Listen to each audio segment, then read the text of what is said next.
সকাল সকাল রান্নার আয়োজন নিয়ে চলে আসলাম। আসসালামু আলাইকুম, welcome back to my channel.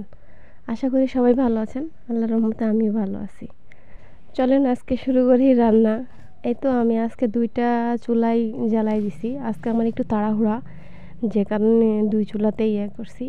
একটাতে ভাজবো আলু আর আরেকটাতে দিব মাংস, যে কারণে 2টাতেই তেল দিয়ে দিলাম। তেল দিয়ে আমি ওইটাতে আলু দিয়ে দিলাম। আলুটা একটু সুন্দর করে ভাজি করব। ওই চুলার আঁচটা একটু কমই রাখছি, যা 2টাতে নাড়াচাড়া করতে যাতে আমার কোনো সমস্যা না হয়। যে কারণে সময় একটু কম থাকলে মনে হয় আমার মতন সব গৃহিণী আপুরাই এরকম তাড়াহুড়া করে আর তাড়াহুড়া করে রান্না করে। তো এই তো দেখতেই পাচ্ছেন আমি কি তাড়াহুড়া করছি আর রান্না করছি। এই তো আমার পেঁয়াজটা ভালোভাবে বেরেস্তার মতো হয়ে গেছে। এখানে রসুন দিলাম, রসুন বাটা, মরিচ বাটা, মশলা সব কিছু দিয়ে ভালোভাবে নাড়াচাড়া করে এখানে একটু পানি দিয়ে দিব আমি, যাতে আমার মশলাটা পুড়ে না যায়। এই তো অনেক সুন্দর করে নাড়াচাড়া করছি। এখন একটু মশলাটা আমি কষায় নিব। কষায় নিয়ে এর মধ্যে আমি মাংসগুলো দিয়ে দিব। মাংস অল্প, আমাদের বাসালা ভাইয়ার ছেলে হয়েছে, যার আকিকার মাংস দিয়েছে, ওই মাংসটাই আজকে রান্না করছি আর কি। তো মাংসটা দিয়ে দিলাম। এখন একটু ভালো করে কষিয়ে নিব মাংসটা। কষিয়ে নিয়ে কষিয়ে নিতে নিতে আমার ওইদিকে আলুটাও সুন্দর হয়ে যাচ্ছে। আলুটা একটু নাড়াচাড়া করে ঢাকা দিয়েছি যাতে আলুটাও সুন্দর হয়ে সিদ্ধ হয়ে যায়।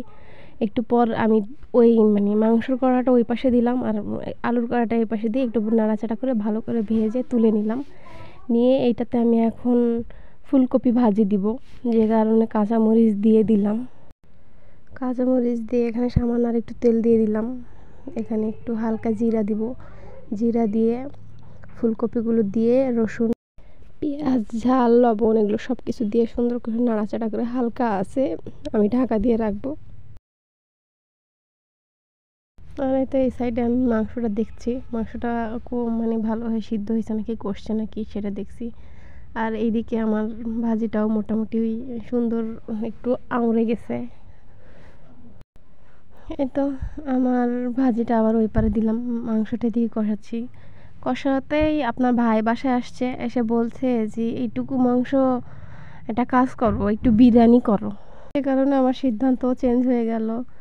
এই আলু মাংসের মধ্যে দিয়ে একটু ভালো করে সিদ্ধ করে নিলাম।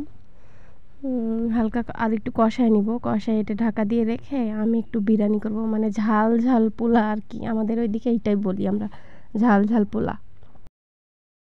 আমি প্রথমে করতে চাইলাম সাদা পোলাও আর মাংস, যেটা আর করা হলো না। এখন হলো ঝাল ঝাল বিরিয়ানি, মানে বিরিয়ানি বলেন পোলা বলেন, এটাই করব। এই কারণে এখানে ভালো করে পেঁয়াজটা ভেজে নিচ্ছি। এখানে কাঁচা জিরা দিলাম, তারপর বিরিয়ানির চালটা দিয়ে ভালো করে ভেজে নিব।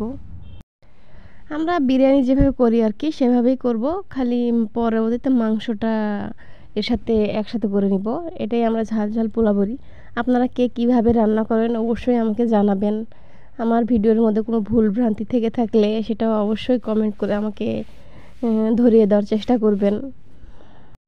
এই তো আপনাদের সাথে কথা বলতে বলতে আমি মাংসটাও দিয়ে দিলাম। এখন সুন্দর করে চালটা ভেজে নিলাম। ভেজে নিয়ে এখানে পানি দিয়ে দিব পরিমাণ মতো। আমি যতখানি চাল নিয়েছি তার ডাবল পানি দিব এখানে। দিয়ে ফুটে আসার পর আমার বিরিয়ানিটা রেডি। কালারটা মাশাআল্লাহ অনেক সুন্দর হয়েছে। সবাই ভালো থাকবেন, সুস্থ থাকবেন, আমাদের জন্য দোয়া করবেন। আল্লাহ হাফেজ।